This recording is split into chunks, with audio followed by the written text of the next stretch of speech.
بسم اللہ الرحمن الرحیم۔ السلام علیکم ڈیئر ریڈرز اینڈ لسنرز، کیسے آپ سب؟ امید کرتی ہوں آپ سب لوگ خیر وافیت سے ہوں گے، ٹھیک ٹھاک ہوں گے۔ میں ہوں آپ کی ہوسٹ اینڈ دوست ایون ظہیر، آپ کو وائس آف ایما پہ خوش آمدید۔ تو ہم لوگ پڑھ رہی تھی ناول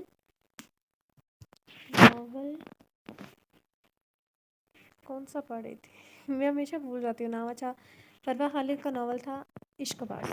عشق باز ناولس پڑھے تھے، 3 ایپیسوڈ میں آپ کے ساتھ شیئر کر چکی ہوں۔ آپ سب کو ناول پسند آیا ہوگا، اور آج میں آپ کے ساتھ شیئر کر رہی ہوں ایپیسوڈ نمبر 4۔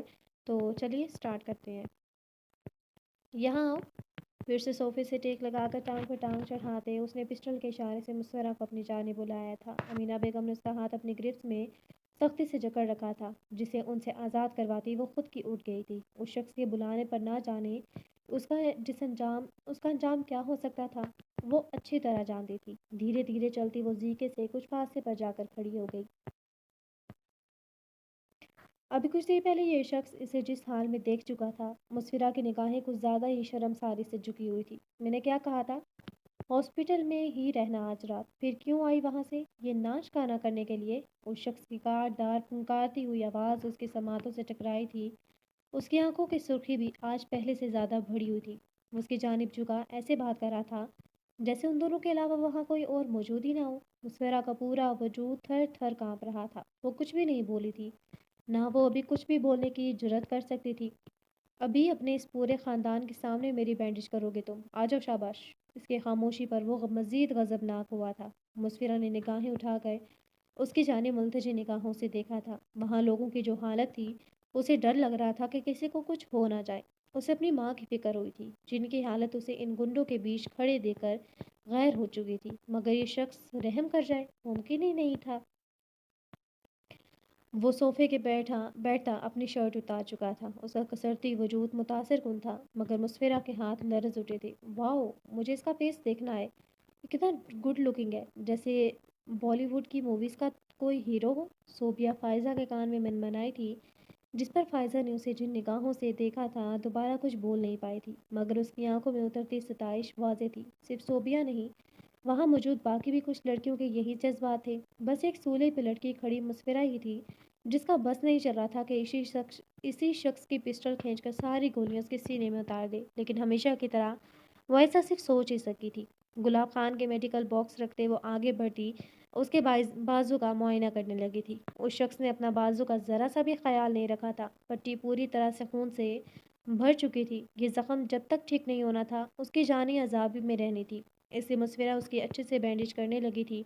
وہ اس کی جانب جھکی کھڑی تھی۔ اس کے وجود سے اٹھتی پھولوں اور مہندی کی مہک زاویار کے حواسوں پر چھانے لگی تھی۔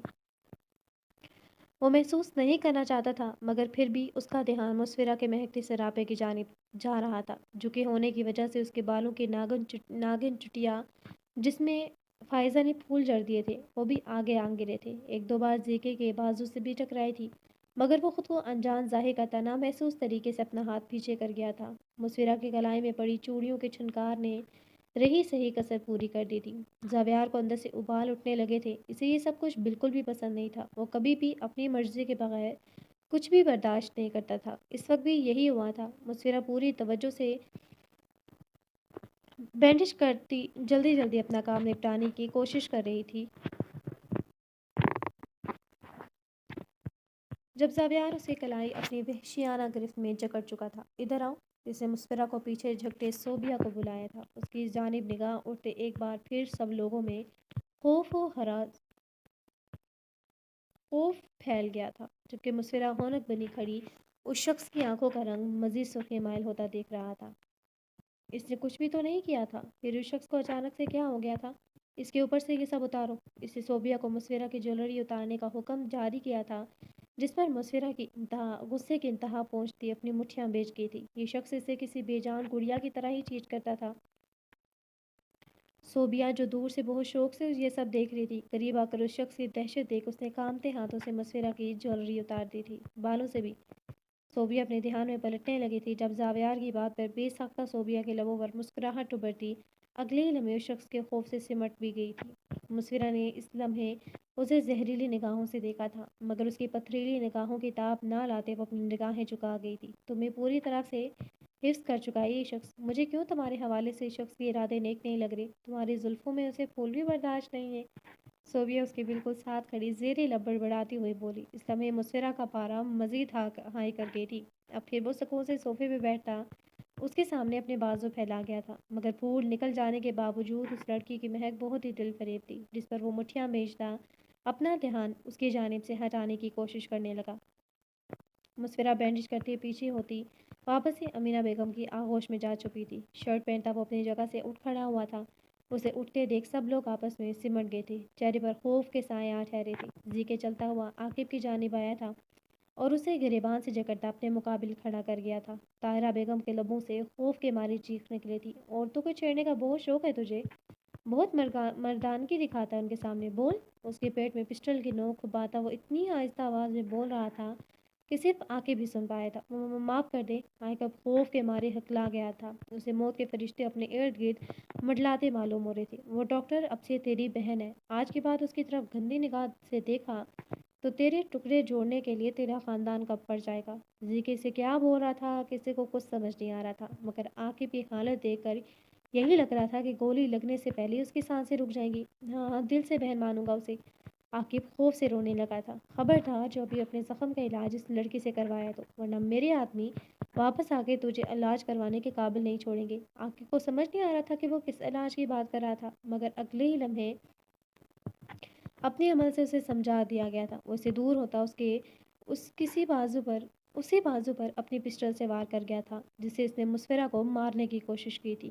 گولی کی آواز پر سب کے لبوں سے چیخیں نکلی تھی، مگر زیکے کو دیکھ سب اپنی جگہ ساکت پڑ رہے تھے۔ جو پلٹتے ہوئے ایک سرد نگاہ ڈاکٹر مسفرہ بخشی پر ڈالتا، اسے مسفرہ ایسا کر گیا تھا۔ اس کی بھوری کنجی آنکھیں مارکس سے جانتی اس لمحے سحر انگیزی لیے ہوئی تھی۔ بلا شبہ وہ ایک شاندار مرد تھا جو دیکھنے والوں کو اپنے آگے چاروں شانے چت گرانے کے صلاحیت رکھتا تھا۔ وہ وہاں سے پلٹ گیا تھا۔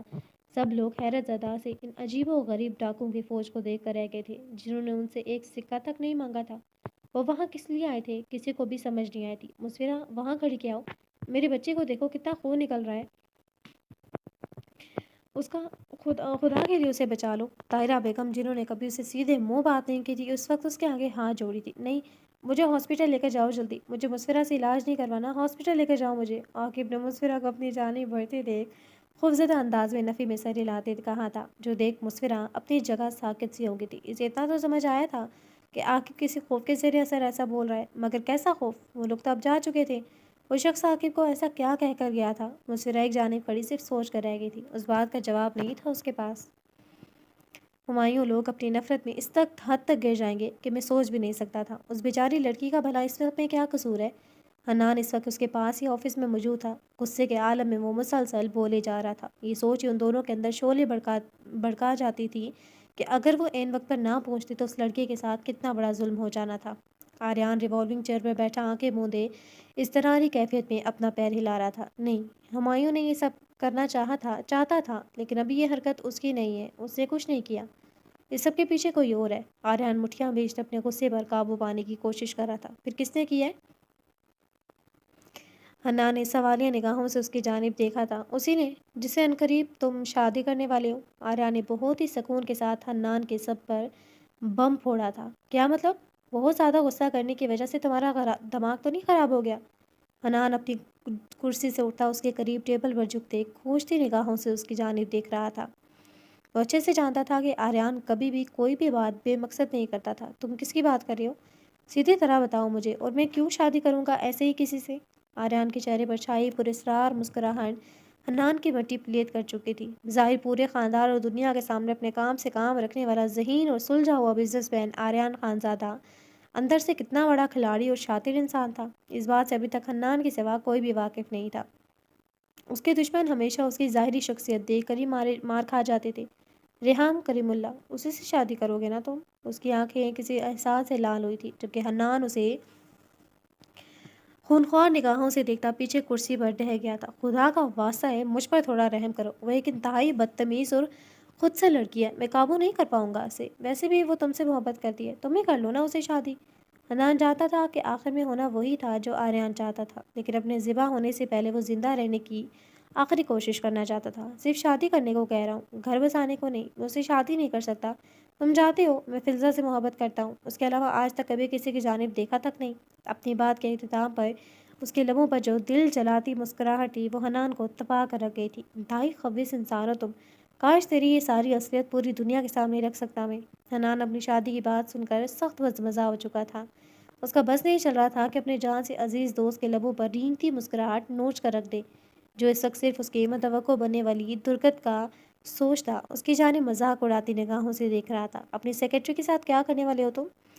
تمہارے سارے دشمن یہی سمجھ رہے ہیں کہ تم اس لڑکی میں انٹرسٹڈ ہو, اسی لیے وہ اسے نقصان پہنچانے کی کوشش کر رہے ہیں. میں تو کہتا ہوں اسے جاب سے نکال دو, وہ معصوم غلط پھنس جائے گی. حنان ایزل کے معاملے میں اس سے تھوڑی نرمی کا طلبگار تھا. انہیں غلط فہمی کی وجہ سے تو میرے دشمن ابھی تک نقصان پر نقصان ہی اٹھا رہے, کیونکہ انہیں ابھی تک آریان خانزادہ کی پسند ناپسند کا ہی نہیں پتہ چلا.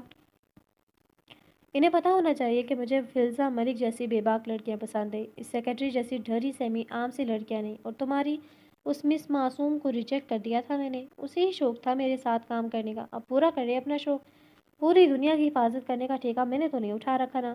انہیں غلطے اچھا دوبارہ سے ہو گیا.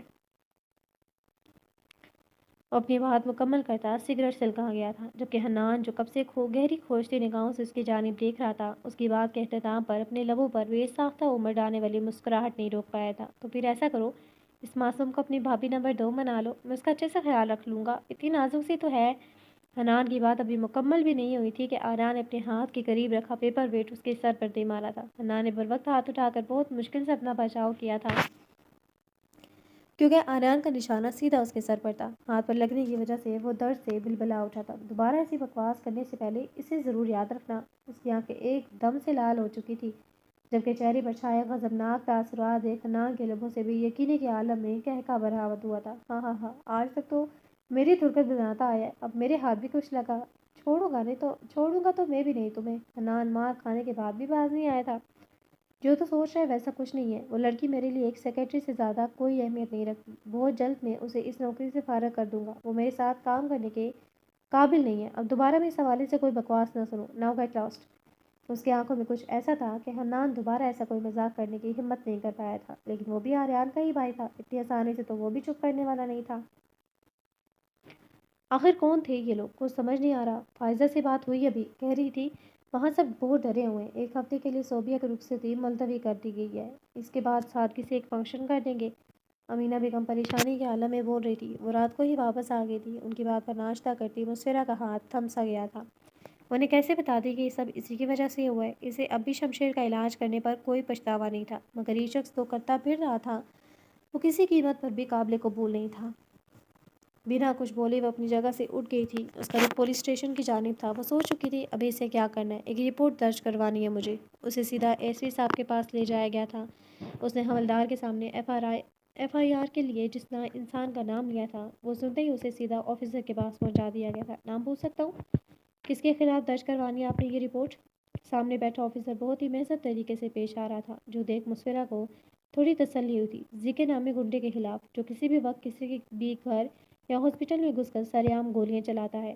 اب تک نہ جانے کتنے بے قصور لوگوں کو مار چکا ہے. مسفرہ پورے جذب کے عالم میں بول رہی تھی, جب اسے اچانک سے اے ایس پی کے چہرے پر گھبراہٹ بھری تاثرات محسوس ہوئے تھے. اس نے ٹیشو باکس سے ٹیشو نکالتے اپنی پیشانی صاف کی تھی. اس کی نگاہیں مسفرہ پر نہیں بلکہ اس کی پشت پر کھڑے شخص پر تھی. میرے پاس اس کے خلاف سارے ثبوت موجود ہیں. ہاسپٹل کی CCTV فوٹیج, کل رات وہ جب میری بہن کے گھر آیا تھا اس کی فوٹیج, سب کچھ موجود ہے میرے پاس. میں نے اس کا چہرہ بھی دیکھ رکھا ہے. میں آپ کو اس کا اسکیچ بنوانے میں بھی مدد کر سکتی ہوں. مجھے اسے اپنی جان کا خطرہ ہے. شمشیر زاہد نامی شخص جسے اس نے بہت بے دردی سے مارا تھا, اسے بھی میں گواہی دینے کے لیے راضی کر لوں گی. آپ بس ایک بار اس شخص کو اریسٹ کر کے جیل میں ڈال دے. وہ ایسے بول رہی تھی جیسے کوئی ضدی بچہ اپنی ضد منوانے کے لیے اصرار کر رہا ہو. ثبوت دکھائیں. ایس پی نے اس کے پیچھے کھڑے شخص کے کہنے پر ثبوت مانگے تھے, جبکہ مسفرہ کو ابھی تک اس بات کا احساس ہی نہیں ہوا تھا کہ اس کی موت کا فرشتہ اس کے پیچھے آ کھڑا ہوا ہے. یہ میرے اس موبائل میں سارے ثبوت موجود ہیں. اس نے جیسے ہی موبائل آگے کیا, ایس پی سے پہلے ہی پیچھے کھڑے زاویہ کمال نے وہ سادہ سا فون اچک لیا تھا. مسفرہ اس بدلے حاضی پر جیسے ہی غصے سے پلٹی, سامنے کھڑے شخص کو دیکھ اس کی آنکھوں کی پتلیاں سکڑ گئی تھی، وہ آنکھیں پھاڑے اسے ایسے دیکھ رہی تھی جیسے کوئی بھوت دیکھ لیا ہو۔ تو تم؟ اس کے لبوں سے صرف اتنا ہی نکلا تھا۔ ایس پی شخص کے اشارے پر آفس سے باہر نکل گیا۔ اب وہ دونوں آمنے سامنے کھڑے تھے۔ اس کے چہرے پر ماسک اب بھی تھا، مگر ان بھوری آنکھوں میں بھڑکتی آگ مسورہ کو بری طرح خوفزدہ کر گئی تھی۔ وہ سمجھ گئی تھی کہ اب اس کی خیر نہیں تھی اس حیوان کے ہاتھوں، وہ شاید اسے یہی مار کر پھینکنے والا تھا۔ کچھ دیر پہلے جو اس پولیس اسٹیشن میں خود کو بہت محفوظ محسوس کر رہی تھی، اب اس کے اپنے قدم پر کھڑا ہونا محال ہو رہا تھا۔ مقابل نے پہلے سر سے پیر تک اسے گھورا تھا۔ وہ اس وقت سی گرین کلر کے لباس میں ملبوس، لمبے بالوں کو چٹیا میں مقید کیے دوپٹے کو گردن کے گرد لپیٹی ہوئی تھی۔ شولڈر پہ پہنے بیگ اسٹرپ کو مضبوطی سے اپنی مٹھی میں جکڑے وہ اب اپنے انجام کا سوچ رہی تھی۔ گھنیری مڑی ہوئی پلکوں کا رقص جاری تھا، لبوں کو کاٹتی وہ انہیں لال کر چکی تھی۔ مقابل کی نگاہیں اسے بری طرح سے پزل کر رہی تھی۔ بینڈیج کروانی تھی، ہاسپٹل گیا تھا، تم وہاں نہیں تھی تو سوچا کیوں نہ یہیں آ جاؤ۔ مسفرہ جو اس کی جانب سے اب کسی سزا کے منتظر تھی، اس کے ادا کیے جانے والے الفاظ پر حیرت سے لبا کے سر اٹھا کر اس کی جانب دیکھا تھا۔ ویسے بات کر رہا تھا جیسے ان کے بیچ بہت اچھے تعلقات ہو، اور وہ یہاں اس کے خلاف رپورٹ درج کروانے نہیں بلکہ اسی کے کسی کام کے لیے آئی ہو۔ جی یہاں؟ مسفرہ نے تھوک نکلتے اس کی جانب ایسے دیکھا تھا جیسے اس کی دماغی حالت پر شبہ گزرا ہو۔ میں نے بینڈیج کرنے کا بولا ہے، کچھ ایسا کرنے کو تو نہیں جو یہاں نہیں ہو سکتا۔ یہ شخص زیادہ دیر محض بن کر نہیں رہ سکتا تھا۔ اس کی حیرانی پر اسے سر سے پیر گھٹا بے باکی سے جو الفاظ بول گیا تھا، اسے مسفرہ کی رنگت ٹماٹر کی طرح لال کر دی تھی۔ وہ مٹھیاں بھیج کر رہ گئی تھی۔ اس کی نگاہوں کا مفہوم سمجھتی وہ اپنے آپ میں سمٹی تھی۔ کبھی کبھی اس کی نگاہوں میں کچھ ایسا ہوتا تھا کہ مسفرہ کو اپنی جان نکلتی محسوس ہوتی تھی۔ سینے کے بائیں حصے میں کچھ ہونے لگتا تھا۔ گلاب خان ٹیبل پر میڈیکل باکس رکھ کر جا چکا تھا۔ اس سے زیادہ میڈیکل باکس اب گلاب خان کے ہاتھ میں پایا جانے لگا تھا۔ وہ صوفے پر جا کر پرجمان ہوتا اسے گہری نگاہوں سے گھور رہا تھا۔ وہ بظاہر جتنا نارمل بیٹھا تھا، اس کی بھوری آنکھوں میں اتنی ہی طغیانی برپا تھی جیسے ابھی اسے جلا کر راکھ کر دے گی۔ وہ اسے کچھ کہہ کیوں نہیں رہا تھا؟ مسفرہ یہ سوچ کر زیادہ تشویش کا شکار ہو رہی تھی۔ اس کے قریب آتی وہ شرٹ اتار چکا تھا، شاید کہ زیکے کا سب سے پسندیدہ کام تھا۔ زخمی بازو کے ساتھ بھی شرٹ اتارنے میں چند سیکنڈ نہیں لگتے تھے اسے۔ پہلے کبھی کسی جانب دھیان نہ دے کر اپنا کام کرنے والی ڈاکٹر مسفرہ اس وقت اس کے قریب جاتے نہ جانے کیوں اپنی رگت کو لال ہونے سے نہیں روک پائی تھی۔ اس کا گزرتی سینہ اس کی نگاہوں کے بالکل سامنے تھا۔ زیکے نے اپنی نگاہیں اس کے بازو پر ہی فوکس رکھی ہوئی تھی، مگر اسے اپنی جانب دیکھتا پا کر مسفرہ کی پلکیں لرزنے لگی تھی۔ اس کی مسحور کن خوشبو مسفرہ کو اپنے حصار میں جکڑنے لگی تھی۔ اس نے اب تک صرف ایک ہی غلطی کی تھی، اس شخص کے بازو کا زخم خراب کر کے، جو غلطی اب اس کے گلے پڑ چکی تھی۔ وہ جان بوجھ کر اسے زج کرنے کے لیے بار بار یہ بینڈیج کروا رہا تھا۔ پورا وقت اسے زیکے کی نگاہیں اپنے اوپر محسوس ہوتی رہی تھی۔ کئی بار اس کے ہاتھ کانپ گئے تھے، مگر اس شخص کو کوئی اثر نہیں ہوا تھا، جیسے وہ اپنا کام مکمل کرتی وہاں سے ہٹنے لگی تھی۔ زیکے اس کی کلائی پھر سے اپنی گرفت میں جکڑتا اسے اپنے برابر صوفے پر گرا گیا تھا۔ ایسا کیسے ہو سکتا ہے؟ وہ لڑکی بچ کیسے گئی؟ ایک کام دیا تھا تم لوگوں کو، وہ بھی نہیں ہو سکا؟ ہوٹل کی ساری فوٹیج غائب ہے، کس نے بچایا اسے؟ کیسے نکلی وہ؟ اور آدمی کہاں ہیں جو اسے اٹھا کر لے گئے تھے؟ یہاں بے چینی سے ٹہل رہی تھی۔ اس کا دماغ بالکل معاف ہو چکا تھا۔ اس کی اتنی بڑی پلاننگ کیسے فیل ہو سکتی تھی؟ اسے کچھ سمجھ نہیں آ رہا تھا۔ اگر یہ بات آریان خانزادہ تک پہنچ جاتی کہ سب اس نے کروایا ہے تو وہ شخص اسے کہیں کا نہ چھوڑتا۔ اسی لیے وہ مسلسل اپنے آدمیوں کو تلاش کرنے کی کوشش کر رہی تھی، مگر ابھی تک ان کا سراغ نہیں مل پایا تھا۔ کیسی طبیعت ہے بیٹا اب تمہاری؟ ایزل کے ساتھ رات کو جو واقعہ پیش آیا تھا وہ بہت زیادہ خوف کا شکار تھی۔ پورا وجود اس کا بخار سے تپ رہا تھا۔ ندرت بیگم کے کہنے پر اس نے آفس سے چھٹی کر لی تھی، جبکہ سچ تو یہ تھا کہ رات کو اس کے باس کا جو چہرہ اس کے سامنے آیا تھا، وہ اب اس آفس میں جانا ہی نہیں چاہتی تھی۔ ہر شے سے بڑھ کر اس کے لیے اس کی عزت تھی۔ ندرت بیگم آرام کرنے اپنے روم میں گئی ہوئی تھی، جب آج خلاف معمول اس کے تایا اور چچا اس کی خیریت دریافت کرنے اس کے روم میں آئے تھے۔ تائی اور چچی بھی ساتھ ہی تھی، مگر وہ دروازے پر ہی رک گئی۔ اس کی حالت دریافت کرنے کا تکلف بھی نہیں کیا گیا تھا۔ ایزل اتنا تو جانتی ہی تھی کہ ان لوگوں کو اس کی اتنی فکر بالکل بھی نہیں ہو سکتی کہ وہ اس کا حال پوچھنے یہاں تک آ جائے۔ ضرور کوئی اور وجہ ہو سکتی ہے۔ ہمیں تم سے ایک بہت اہم بات کرنی ہے، امید ہے تمہیں برا نہیں لگے گا۔ اشتیاق صاحب نے یہ بات کا آغاز کیا تھا۔ ایزل خاموشی سے ان کی جانب دیکھ رہی تھی۔ تم جانتی ہو کہ پچھلے اتنے سالوں سے تم ہمارے پاس رہ رہی ہو، انتہائی مشکل حالات اور تنگ دستی میں بھی ہم نے تمہارے تمام اخراجات برداشت کیے۔ اس کے ساتھ ساتھ تمہارا باپ ہم سے بہت سارا قرض لے کر گیا ہوا ہے۔ اب فوزیہ کی شادی ہے اور حالات بھی کچھ ٹھیک نہیں ہے۔ ہم چاہتے ہیں تم وہ سارا پیسہ ہمیں واپس لوٹا دو اور یہاں سے چلے جاؤ۔ اب اس سے زیادہ ہم تمہارا بوجھ برداشت نہیں کر سکتے۔ تایا جان نگاہیں جھکائے بول رہے تھے، مگر ایزل اچھی طرح سے جانتی تھی کہ وہ اپنی بیوی کی زبان بول رہے ہیں۔ میں آپ کا سارا قرض ادا کر دوں گی تایا جان، لیکن ابھی تو میری جاب لگے 1 مہینہ بھی نہیں ہوا۔ میں اتنی ساری رقم ایک ساتھ نہیں اتار سکتی۔ پلیز مجھے تھوڑی سی مہلت دیجیے۔ ایزل کے ساتھ رات کو جو کچھ ہوا تھا، اس کا یہی دل چاہ رہا تھا کہ اس گھٹیا انسان کی جاب اس کے منہ پر مار کر آ جائے، لیکن پھر سے اس کی زندگی کی یہ تلخ حقیقت اس کے سامنے آ کھڑی ہوئی تھی کہ اس کے پاس تو اپنا چھت بھی نہیں تھا اور نہ ہی اس کا بوجھ خوش اسلوبی سے برداشت کرنے والا اس کا باپ۔ بیوی، ہمیں بیوقوف مت بناؤ۔ تم اپنے اس حسن کو کیسے کیش کروا رہی ہو، ہمیں اچھے سے اندازہ ہو چکا ہے۔ کل جس طرح تمہارا باس تمہیں باہوں میں اٹھا کر یہاں چھوڑ کر گیا تھا، لگتا ہے تم مہینے سے بھی کم وقت میں اچھے خاصے کارنامے سر انجام دے چکی ہو۔ اپنے باس سے کہو کہ وہ یہ ساری رقم دے دے، جتنا امیر ہے وہ، اتنی رقم تو وہ ہر روز بیک میں نکال دیتا ہوگا۔ شبانہ تھی کہ بنا سوچے سمجھے اس کے کردار پر حملہ آور ہو چکی تھی، جبکہ وہ تو اسی بات پہ شوق تھی کہ آریان خانزادہ اسے گھر تک چھوڑ کر گیا تھا، وہ بھی اس طرح۔ ندرت بیگم کا سنجیدہ انداز اور ان لوگوں کے لہجے میں ترائی مزید سختی کی وجہ اسے اب سمجھ آ رہی تھی۔ وہ سب یہ سمجھ رہے تھے کہ اس کے آریان خانزادہ کے ساتھ کوئی غلط تعلقات تھے۔ ایزل نے نم آلود آنکھوں سے اپنی مٹھیاں بیچ لی تھی۔ وہ نہ تو ان لوگوں کے سامنے کوئی صفائی دے سکتی تھی اور نہ ہی انہوں نے یقین کرنا تھا۔ ایک ہفتے کا وقت ہے تمہارے پاس، ہمیں یہ ساری رقم چاہیے۔ اور وہ لوگ اس کی خاموشی پر اپنی بات ایک بار پھر سے دہراتے وہاں سے نکل گئے تھے۔ کیا کروں میں؟ کیا میری زندگی میں کبھی کوئی اچھے پل نہیں آ پائیں گے؟ اس کی آنکھوں سے آنسو ٹپک کر گانوں پہ آ بکھرے تھے جب اسی لمحے اس کا سائڈ ٹیبل پر رکھا موبائل بج اٹھا تھا۔ آریان خانزادہ کا نمبر جگمگاتا دیکھ اس کے پورے وجود میں انگارے بھر گئے تھے۔ یہ گھمنڈی انسان اپنی ذات کے ذم میں دوسروں کو انتہائی حقیر شے سمجھتا ہے۔ آریان خانزادہ اسپیکنگ۔ اس کی گمبھیر بھاری آواز اسپیکر سے ابھری تھی۔ ایزل جو اسے خوب کھری کھری سنانے کی خواہش رکھتی تھی، اس کی روبدار آواز پر اس کی گرفت موبائل پر مزید سخت ہو گئی تھی۔ لبوں کو سختی سے میچے وہ اپنے غصے پر قابو پانے کی کوشش کرتی گہری گہری سانسیں لے رہی تھی، جو موبائل کان کے ساتھ لگا ہونے کی وجہ سے دوسری جانب بآسانی سنی جا سکتی تھی، جس پر نہ جانے کیوں مقابل کے لبوں پر کچھ سیکنڈ کے لیے مسکراہٹ کھیل گئی تھی۔ آپ آج آفس کیوں نہیں آئی؟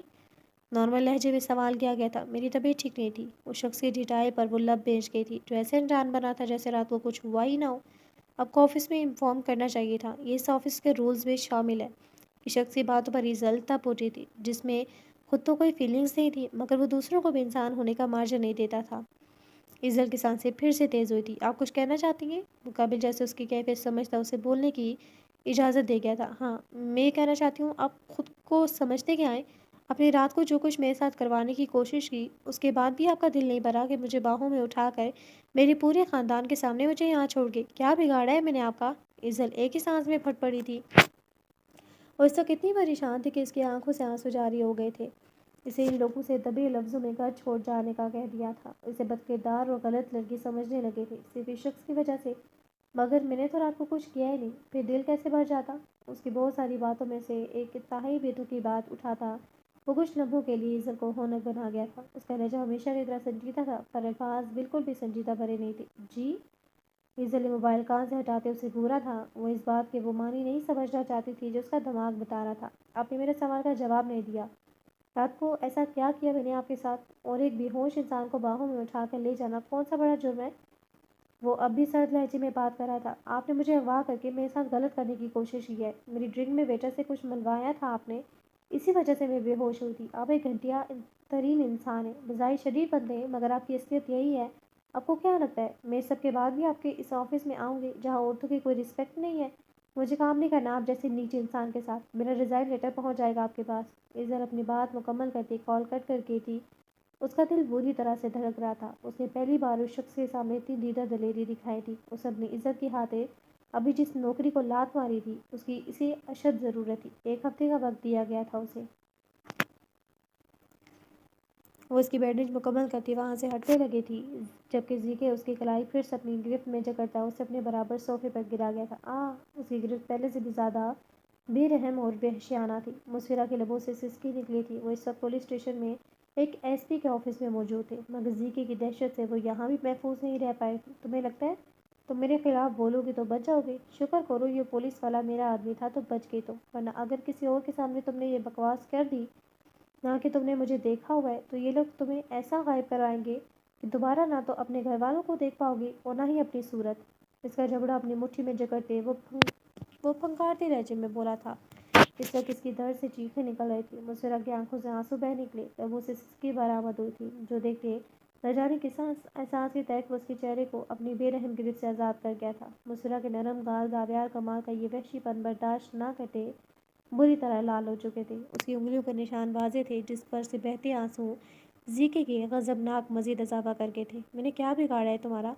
کیوں میری زندگی کا سکون چھین لیا ہے مجھ سے؟ خدا کے لیے مجھے معاف کر دو، اب کبھی تمہارے کسی معاملے میں نہیں ہوں گے۔ مسورہ روتے اس کے آگے سسک اٹھی تھی، جو پوری طرح سے اس پر جھکا ہوا تھا۔ وہ فاصلہ برقرار رکھنے کے چکر میں پیچھے ڈہ گئی تھی، مگر آج جانے کیوں ذیقے کو اس کے وجود سے اٹھتی مہک دور نہیں جانے دے رہی تھی۔ وہ تو اسے کوسوں دور لینے والا اس لڑکی سے فاصلہ برقرار نہیں رکھ پا رہا تھا، مگر اب اسے روتا دیکھ بوری آنکھوں میں ایک دم سے وحشت اتر آئی تھی۔ یہ لڑکی خود اس کی دشمنی میں کودی تھی، اس کی وارننگ کے بعد بھی اس کی دشمن کے مسیحائیں گئی تھی۔ پھر بھلا وہ شخص اسے کیسے بخش دیتا؟ ابھی تو اس نے کچھ بھی نہیں کیا تھا اور یہ گھبرا گئی تھی۔ ابھی تو اس نے ذیقے کا اصل روپ دیکھا ہی نہیں تھا۔ کچھ دیر اس کے بہتے آنسو کو دیکھتا رہا وہ، اور رونے کی وجہ سے اس کی دودھیا رنگت بالکل لال پڑ چکی تھی۔ اس کے مزید قریب ہونے پر مسفرہ جھٹکے سے پیچھے کی جانب سر کی تھی، جس کے نتیجے میں اس کے دائیں جانب پڑے زاویار کے ہاتھ پر مسفرہ کی چٹیاں آ گری تھی۔ اس کی زلفوں کی ملائمت اپنی ہتھیلی میں محسوس کرتے زاویار کی بھی ایک پیٹ مس ہوئی تھی۔ اسے نگاہیں اٹھا کر مسفرہ کی جانب دیکھا تھا۔ یہ چند لمحوں کا کھیل تھا، اگلی پر وہ سرعت سے اس کے پاس سے اٹھ گیا تھا۔ وہ وہاں رکا نہیں، چلتا گیا تھا۔ اس کی آنکھیں خطرناک حد تک لال پڑ چکی تھی، جبڑا سختی سے بیچ رکھا تھا، کن پٹی کی رگیں باہیں کو بری ہوئی تھی۔ ڈرائیور کو ہٹاتے وہ خود ڈرائیونگ سیٹ پر آ بیٹھا تھا۔ اس کی سیکیورٹی ریزن کے باعث اس کی ٹیم کی جانب سے اسے ڈرائیونگ نہ کرنے کی ہدایت تھی، مگر جب اس کی کھوپڑی الٹ جاتی تھی تو اسے کچھ سمجھ نہیں آتا تھا۔ ڈیم اٹ، تمہاری ہمت کیسے ہوئی کسی بھی لڑکی کے اتنا قریب ہونے کی، اس کی زلفوں کو چھونے کی؟ یہ سب فریب ہے، اس کی تمہاری زندگی میں کوئی جگہ نہیں ہے۔ تم اپنے باپ کے نقشے قدم پر چل کر برباد نہیں ہو سکتے۔ نہیں، دوبارہ ایسا نہیں ہونا چاہیے۔ سگریٹ کے گہرے گہرے کش لیتا وہ مسلسل اسٹیئرنگ پہ اپنی ہتھیلی کی ضرب لگا رہا تھا۔ اس کے زخمی بازو سے پھر خون نکل آیا تھا، مگر اس وقت اسے کسی بھی درد کی پرواہ نہیں تھی۔ اس کے دماغ میں بس ایک ہی بات تھی، عورت بربادی کے سوا کچھ نہیں تھی، اور وہ اپنی پوری زندگی اس بربادی سے کوسوں دور رہنا چاہتا تھا۔ بیچ رش والی جگہ پر عین درمیان میں گاڑی روکتے اس نے موبائل نکالا تھا۔ اسے مین شاہراہ پر گاڑی روکی تھی، جہاں ایک ساتھ 4 روڈ گزرتے تھے۔ 1 منٹ کے اندر اندر گاڑیوں کا رش لگ چکا تھا۔ سب مسلسل ہارن بجاتے اسے گاڑی ہٹانے کا بول رہے تھے۔ اس کی سیکیورٹی کی گاڑیاں اس کی گاڑی کے چاروں جانب آ رکی تھی، جبکہ وہ سیٹ کے پشت سے سر جھکاتا موبائل پر ایک میسج ریکارڈ کرنے لگا تھا۔ اگر مجھ سے چھٹکارا چاہتی ہو تو دوبارہ میرے سامنے مت آنا۔ سامنے آ بھی گئی تو ایسے انجان بن جانا جیسے مجھے جانتی بھی نہیں ہو۔ میرے چہرے کی جانب دیکھنے کی غلطی مت کرنا۔ تمہاری سوچ سے بھی برا درندہ ہوں میں۔ اب اگر تمہاری جانب سے کوئی غلطی یا بغاوت ہوئی تو تمہاری کھال اڑیل کر پھینک دوں گا۔ یہ میسج بھیج کر موبائل ڈیش بورڈ پر ڈالتے اس نے ایک نظر باہر کے ہنگامے پر ڈالی۔ اس کے گارڈز نے بہت مشکل سے لوگوں کو کنٹرول کر رکھا تھا۔ پولیس بھی وہاں آ چکی تھی، مگر کسی نے بھی اس کی گاڑی کے قریب آنے کی کوشش نہیں کی تھی، نہ ہی کسی میں اتنی ہمت تھی۔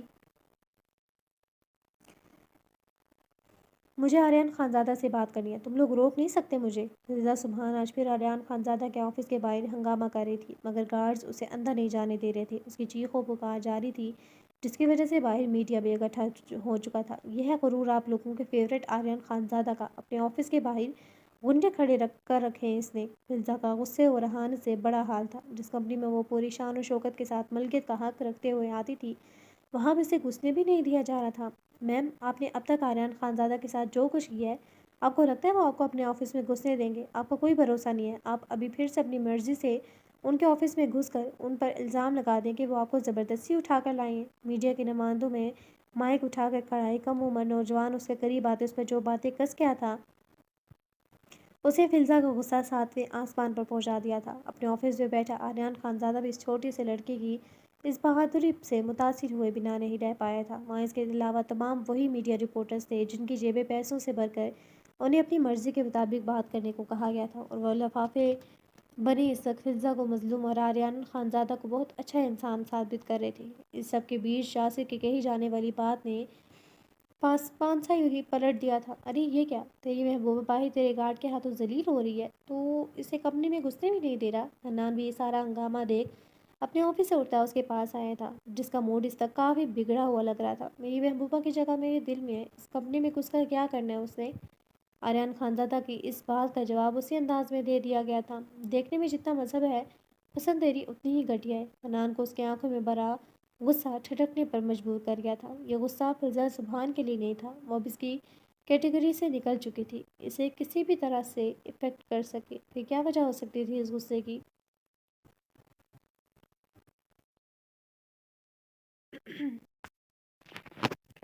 انجان نمبر سے ملے میسیجز سنتے اس نے اپنے رب کا شکر ادا کیا تھا کہ چاہے جو بھی ریزن تھا مگر اس کے جانے شک سے چھوٹ گئی تھی۔ اس نے عفان کا کیس دوسرے ڈاکٹر کے ہینڈ اوور کر دیا تھا۔ شمشیر کب ہاسپٹل سے غائب ہوا اس کو کسی کو کوئی خبر نہیں تھی، مگر وہ اس پر بھی شکر ادا کر رہی تھی کہ وہ اب اس معاملے سے آزاد ہو چکی ہے۔ اس نے توبہ کر لی تھی کہ اب چاہے کچھ بھی ہو جائے وہ ان لوگوں کے بیچ کسی قیمت پر نہیں آنے والی تھی، لیکن لوگوں کو مشکل میں دیکھ کر ان کی مدد کرنا اس کی فطرت تھی جسے وہ بہت زیادہ نقصان اٹھا چکی تھی، مگر فطرت بدلنا بہت مشکل کام تھا۔ وہ اپنے دھیان میں فائل دیکھ کے اپنے آفس میں داخل ہوئی تھی جب سامنے بیٹھے شخص کو دیکھ وہ حیرت زدہ سی رہ گئی تھی۔ تم میری اجازت کے بغیر میرے آفس میں کیسے آئے؟ شمشیر زاہد کو ہاتھ میں پھولوں کا گلدستہ اٹھائے برا جمان دیکھ مسفرا تب اٹھی تھی۔ ایک گنڈے سے جان چھوٹتی تھی تو دوسرا سوار ہوتا تھا۔ آپ کا شکریہ ادا کرنے آیا تھا ڈاکٹر صاحبہ، مجھے دوسری زندگی دینے کا وسیلہ بنی آپ۔ اگر آپ نہیں ہوتی تو وہ پھول اس کی جانب بڑھا تھا، بہت مہذب لب و لہجہ اختیار کیے ہوئے تھا، تو اللہ جی کسی اور ڈاکٹر کو بھیج دیتے۔ آپ کو احسان مند ہونے کی بالکل بھی ضرورت نہیں ہے، انہیں لے کر آپ جا سکتے ہیں اب یہاں سے۔ وہ اس کی بات درمیان میں کاٹتی وہ تیز نگاہوں سے اس شخص کو گھورتے ہوئے بولی تھی۔ اس کا بس نہیں چل رہا تھا کہ اس شخص کو دھکے دے کر باہر نکال دے۔ اسے اب کوئی بھی گنڈا بدماش اپنے آس پاس نہیں چاہیے تھا، نہ ہی وہ مزید اپنی فیملی کو اس حوالے سے کوئی تکلیف برداشت کرتے دیکھ سکتی تھی۔ آپ ایک بار بیٹھ کر آرام سے بات میری سن تو لیں، وعدہ کرتا ہوں آپ کو میری وجہ سے اب کوئی پرابلم فیس نہیں کرنی پڑے گی۔ شمشیر اس کے غصے کو دلچسپی بھری نگاہوں سے دیکھتا تحمل سے بولا تھا۔ نہ جانے کیوں یہ ڈاکٹر اس کے دل کو بہت بری طرح بھا گئی تھی، کسی بھی قیمت پر وہ اسے حاصل کرنا چاہتا تھا مگر بغیر کسی طرح زور زبردستی کے۔ وہ اس کی مسیحا تھی اور سب سے بڑی بات وہ اس کی وجہ سے زی کے جیسے درندے کے ہاتھ لگ چکی تھی جو کبھی اپنے دشمنوں کو اتنی آسانی سے نہیں بخشتا تھا۔ ڈاکٹر مسفرہ شمشیر کو پسند آ گئی تھی، یہ جان کر تو وہ اس لڑکی کو زیادہ دیر تک زندہ نہیں رہنے دینے والا تھا، اس لیے شمشیر اسے اپنے قریب رکھ کر اس کی حفاظت کرنا چاہتا تھا۔ بولو، مسفرہ نہ بادل نہ خواستہ تیوروں کے ساتھ اس کی بات سننے کو تیار ہوئی تھی۔ وہ ابھی تک اپنی جگہ پر نہیں بیٹھی تھی، اسے خود پر غصہ آ رہا تھا کہ وہ کیسے کیسے لوگوں کے چکروں میں پڑ گئی ہے۔ زیگی بہت بڑا درندہ صفت انسان ہے، اب تک نہ جانے کتنے لوگوں کو بے دردی کے ساتھ موت کے گھاٹ اتار سکتا ہے۔ ایک ڈاکٹر کو تو ہاسپٹل میں ہی مارا ہے نا اس نے، دن دہاڑے اتنے لوگوں کے سامنے وہ شریف النفس ڈاکٹر کو مار کر نکل گیا مگر کوئی اس کو پوچھنے والا نہیں تھا۔ پولیس نے ایک دن آ کر انویسٹیگیشن کی، اب وہ بھی خاموش ہو گئی ہیں۔ ایسی خاموشی اتنے وقت سے ہمارے تمام ادارے اختیار کیے ہوئے ہیں کیونکہ زیکے سب کو اپنی جیب میں رکھے ہوئے ہے، وہ سب اس کی دہشت کے ساتھ ساتھ اس کے پیسے کی پاور سے بھی دبے ہوئے ہیں۔ اس کے سامنے آج تک کبھی کسی نے کھڑے ہونے کی کوشش نہیں کی۔ میں نے یہ جرات کی تھی، آپ نے خود دیکھا تھا اس نے مجھے کس حال میں پہنچا دیا۔ شمشیر کی آنکھوں میں زیگی کے لیے نفرت کے سوا کچھ نہیں تھا۔ تم یہ سب مجھے کیوں بتا رہے ہو؟ میں نہ تو کوئی پولیس والی ہوں، نہ اس گنڈے سے لڑنے کی طاقت رکھتی ہوں، اور نہ ہی یہ زیکے نامہ سننے میں مجھے کوئی انٹرسٹ ہے۔ تم پلیز جاؤ یہاں سے۔ اس نے اسی بات کا شکر ادا کر رکھا تھا کہ زیکے اب اس کی زندگی سے نکل گیا ہے۔ وہ شمشیر کی بات کاٹتی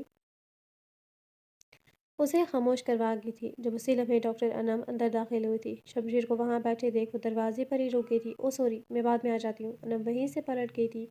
آپ کو صرف اس لیے بتا رہا ہوں کہ خود کو ہر طرح سے زیکے سے دور رکھیں، اس کے سامنے کسی بھی بات پر الجھنے کی کوشش مت کریں۔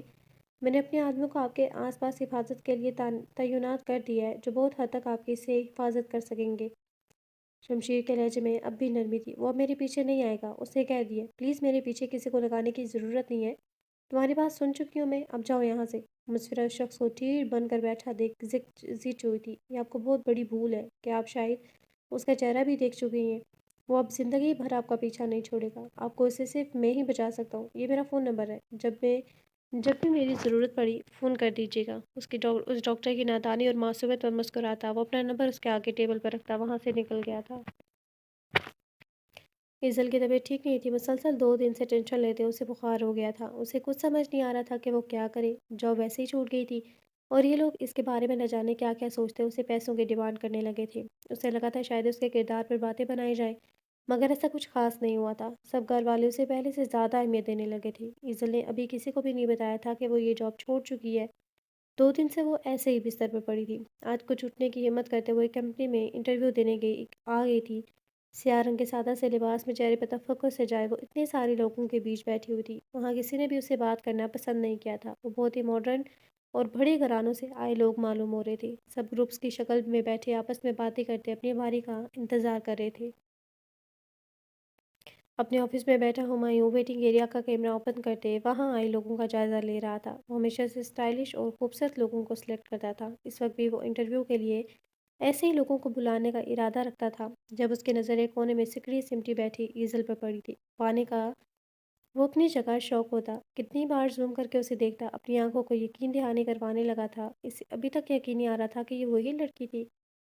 میرا تو آج آفس آنے کا بالکل بھی دل نہیں تھا۔ اس ریام کے بچے نے سارا پلان ہی چوپٹ کر دیا۔ آریان خان زادہ کی اکڑ اور غرور دیکھ بے پناہ غصہ آتا ہے۔ کاش کہ ایسا کچھ ہمارے ہاتھ ہی لگ جائے جس کی مدد سے ہم بھی اسے تگنی کا ناش نچا سکیں۔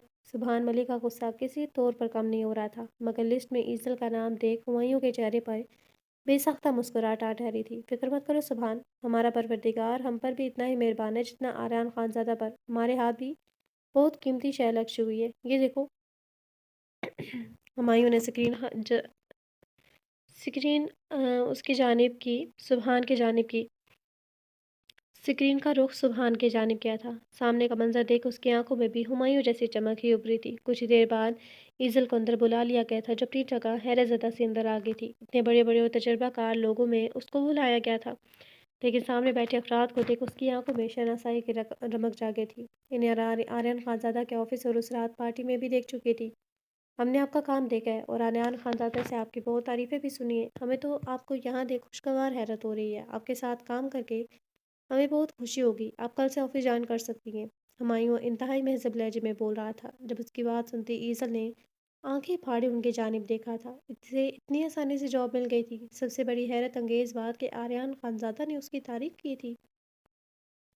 ایزل کو اپنی سماعتوں پر بالکل بھی یقین نہیں آیا تھا۔ آپ سچ کہہ رہے ہیں؟ مجھے یہ جاب مل گئی ہے؟ اس کی معصومیت بھرے چہرے پر چھائی ہوئی یقینی اس کے چہرے کو مزید پرکشش بنا رہی تھی۔ ان دونوں کی نظریں بار بار اس کے حسین چہرے پر ٹھہر رہی تھی۔ ان کی جانب سے یقین دہانی کروانے کے بعد وہ وہاں سے اٹھ کر آ گئی تھی۔ انہوں نے اسے اپائنٹمنٹ لیٹر دے دیا تھا۔ وہ چاہتے تھے کہ ابھی سائن ہو جائے، مگر ایزل اتنی بھی جلد بازی نہیں چاہتی تھی، اس لیے لیٹر لیے ان کے پاس سے اٹھائی تھی۔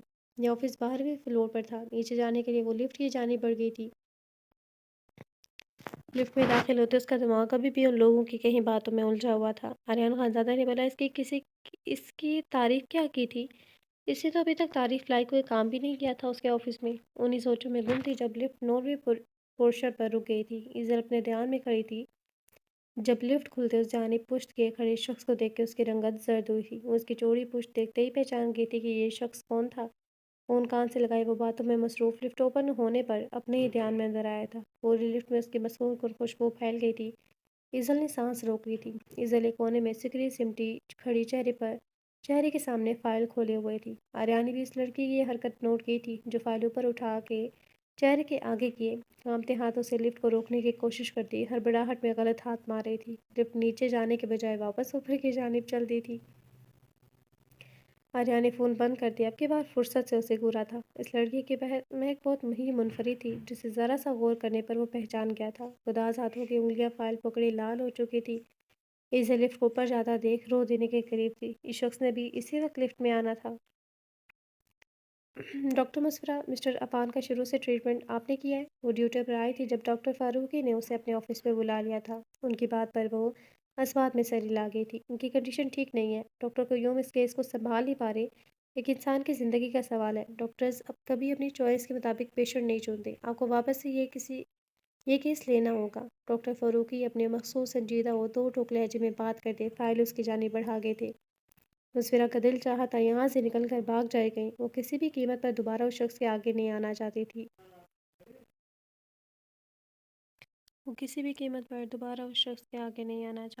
وہ اچھے سے جانتی تھی کہ عفان کی طبیعت خرابی کا باعث اس کا وہ دوست ہی تھا جو کڑوی باتیں کر کے اسے وہاں تک پہنچا گیا تھا۔ اس نے یہ بات ڈاکٹر فروقی سے شیئر کرتے ہوئے زی کے نامی انسان کا وہاں داخلہ ممنوع کروانے کی کوشش کی تھی، جس پر وہ سر اس بات میں ہلاتے ایسا کرنے پر مان گئی تھی۔ مسفرہ وہاں سے اٹھتی عفان کے روم میں آ گئی تھی۔ اسے اس بے ضرر سے شخص سے ہمدردی محسوس ہوتی تھی جسے اتنا وقت اس کے گھر والوں میں سے کوئی بھی ملنے نہیں آیا تھا، مگر آج جیسے کہ اس نے عفان کے روم میں قدم رکھا، وہاں سیاہ شال میں لپٹی عورت اور ساتھ بیٹھے مرد کو دیکھ اسے خوشگوار حیرت ہوئی تھی۔ عفان کے گھر والے یہاں آ گئے تھے، انہیں سلام کرتی وہ بیڈ کی دوسری جانب جا کھڑی ہوئی۔ اس آدمی کا چہرہ بھی ہاسپٹل والوں کی ہدایت پر ماسک میں لپٹا ہوا تھا۔ تمام پیشنٹ کی سیفٹی کے لیے یہ کیا جاتا تھا۔ ڈاکٹر صاحبہ، یہ میرے بھائی بھابھی ہیں اور یہ وہ ڈاکٹر ہیں جنہوں نے میرا علاج کیا۔ عفان نیم جہاں ساتھ تکیے پر سر رکھے لیٹا، بمشکل لبوں پر مسکراہٹ سے جائے ان کا آپس میں تعارف کروا گیا تھا، لیکن مسکرا چاہ کر بھی اپنے لبوں پر وہ والی مسکراہٹ نہیں لا پائی تھی۔ شکر ہے آپ لوگوں کو یاد آیا کہ آپ کا ایک بھائی بھی ہے جسے آپ لوگوں نے ایک درندہ سے وحشی انسان کے رحم و کرم پر چھوڑ رکھا ہے۔ پلیز اگر اپنے بھائی کی زندگی چاہتے ہیں تو اسے اس گنڈے سے دور رکھیں، وہ اتنا بے رحم انسان ہے کہ آپ سوچ بھی نہیں سکتے۔ آپ کے بھائی کا خیر خواہ نہیں، دشمن ہے، پلیز اسے یہاں سے دور لے جائے۔ ڈاکٹر مسفرہ کو اس کے اداس آنکھوں اور اس مردہ چہرے والے انسان سے بہت ہمدردی محسوس ہوتی تھی جو بہت تکلیف میں تھا۔ اسے پورا یقین تھا کہ اسے اس حالت میں پہنچانے والا زی کے ہی تھا، مگر وہ یہ نہیں جانتی تھی کہ عفان سے ہمدردی کرنے کے چکر میں وہ اپنے ساتھ کتنی بڑی دشمنی کر گئی تھی۔ اسے اپنی بات پر عفان کی رنگت بالکل زرد پڑتی محسوس ہوئی تھی، جیسے اس کے چہرے پر خون کی ایک بوند بھی نہ بچی ہو۔ اگلے لمحے سامنے بیٹھے شخص نے اپنے چہرے سے ماسک اتار دیا تھا۔ مسفرہ کو اپنی آنکھیں پھٹتی ہوئی محسوس ہو رہی تھی کیونکہ وہ گلاب خان تھا اور اس کے ہاتھ میں پکڑے موبائل پر ویڈیو کال چل رہی تھی جس پر کسرت کرتا شرٹ لیس زی کے نظر آ رہا تھا۔ بڑے بڑے ڈمبل اٹھاتا وہ کانوں میں بلوٹوتھ لگائے چہرے پر غضبناک تاثرات لیے اسی کی جانب دیکھ رہا تھا۔ گلاب خان کے ساتھ بیٹھی عورت بھی اپنے چہرے سے نقاب ہٹا گئی تھی۔ وہ گلناز تھی، وہی عورت جسے پہلے دن مسفرہ نے زیکی کے ساتھ دیکھا تھا۔ اس کی رنگت اس وقت بالکل عفان جیسی ہو چکی تھی۔ اتنی دور سے بھی وہ زیکی کے خطرناک تاثرات دیکھ سمجھ گئی تھی کہ وہ اس کی ساری باتیں سن چکا ہے۔ مسفرہ کا کہیں بھاگ جانے کو دل رہا تھا، اپنے آپ کو لعنت ملامت کرتی وہ اپنی جگہ سے ہل بھی نہیں پائی تھی۔ وہ ہمیشہ اپنے نرم دل کے باعث ہمدردی دکھاتی تھی جو واپس اسی پر بھاری پڑ جاتی تھی۔ زیکی کی جانب سے کال کاٹ دی گئی تھی، جس کے بعد مسفرہ نے کھا جانے والی نگاہوں سے گلناز و گلاب خان کو دیکھا تھا۔ دیکھنے میں وہ بھی کافی سنگین نوعیت کے لوگ ہی لگتے تھے، مگر زیکی جتنی دہشت نہیں تھی ان میں۔ تم سب لوگ ہی اپنے اس گنڈے اور کمینے باس کی طرح فرار ہو۔ مسفرہ اپنے غصے و جھنجھلاہٹ پر قابو نہ رکھ پاتے ان پر چڑھ دوڑی تھی۔ جب گلاب خان نے موبائل اس کی جانب بڑھا دیا تھا، دوسری جانب زیکی وائس کال پر تھا اور اس کی یہ گلفشانی بھی سن چکا تھا۔ مسفرہ کی رنگت پھک ہوئی تھی۔ لفٹ نیچے جانے کی بجائے واپس اس شخص نے ابھی سے لفٹ میں ہی آنا تھا۔ ایزل کسی صورت اس کی نظروں میں نہیں آنا چاہتی تھی۔ اسے خوف تھا کہ کہیں وہ اسے اس جاب سے بھی نہ نکلوا دے۔ گھبراہٹ کے عالم میں سے پتہ ہی نہیں چلا کہ آریان کب اس کے برابر آ کھڑا ہوا تھا، جو مسلسل کچھ پڑھ کر اسے ڈائریکشن میں پھونکے مار رہی تھی جہاں کچھ سیکنڈ پہلے وہ کھڑا تھا۔ اس کی گہری نگاہیں ایزل کے چہرے پر جمی ہوئی تھی جب ایزل ایک دم اپنی جگہ ساکت ہوئی تھی۔ اس نے خوف سے زرد ہوتے چہرے کے ساتھ اپنے برابر میں دیکھا تھا جہاں وہ سینے پہ بازو باندھے بہت ہی تسلی کے ساتھ اسے گھورا تھا۔ آپ؟ ایزل کے لب بمشکل ہل پائے تھے۔ کیا کر رہی ہو یہاں؟ اس کے کانپتے وجود کو گہری نگاہوں سے گھورتے اس نے سرد لہجے میں پوچھا تھا۔ میری مرضی، میں جہاں بھی جاؤں۔ ایزل ماتھے پر آتے پسینے کی بوندوں کو ٹشو کی مدد سے صاف کرتے بولی تھی۔ اسے بہت تیز بخار تھا، وہ بہت مشکل سے یہاں کھڑی تھی اور اب اپنی ہی بے وقوفی کی وجہ سے اس شخص کے ساتھ مزید کچھ دیر کھڑا ہونا تھا۔ وہ جس پورشن سے آ رہی تھی آریان اچھے سے سمجھ گیا تھا کہ وہ کہاں انٹرویو دے کر آئی ہے، جو سوچ کر ہی اس کے کن پر ٹیس سی لگ اٹھی تھی۔ یہ لڑکی اس کی جاب چھوڑ کر ان گھٹیا لوگوں کے ساتھ کام کرنا چاہتی تھی۔ وہ اب اس سے دور ہوتے اس کے سامنے جا کھڑی ہوئی تھی، اسی جگہ پر جہاں وہ پہلے کھڑا ہوا تھا۔ فوراً جاب ہو گئی ہوگی تمہاری یہاں؟ آریان درمیانی فاصلہ طے کرتے اسے چند انچ فاصلے پر اس کے سامنے آ کھڑا ہوا تھا۔ جی، یہ بہت اچھے لوگ ہیں، قابل لوگوں کی پہچان ہے انہیں، آپ کی طرح صرف اپنی ذات کا گھمنڈ نہیں ہے ان میں۔ ایزل اپنے دل کے جلی پھپھولے نکالنے سے باز نہیں آئی تھی۔ ویسے بھی وہ اس کے اندر نہیں تھی جو اس سے ڈرتی، یہ بات الگ تھی کہ اس شخص کے ساتھ تنہائی ہے۔ خیال سے دل بیٹھا جا رہا تھا۔ اس کی آنکھوں کے سامنے وہ رات اب بھی نہیں ہٹی تھی جب آریان خانزادہ سے وہاں روم میں اکیلے لے کر گیا تھا۔ یہ شخص ایسا نہیں لگتا تھا۔ دادی نے ہمیشہ نصیحت کی تھی کہ کسی پر بھی اندھا اعتماد مت کرنا، چاہے وہ دیکھنے میں جتنا بھی اچھا کیوں نہ لگتا ہو۔ اس کی بات کے جواب میں آریان نے اسے جن نگاہوں سے دیکھا تھا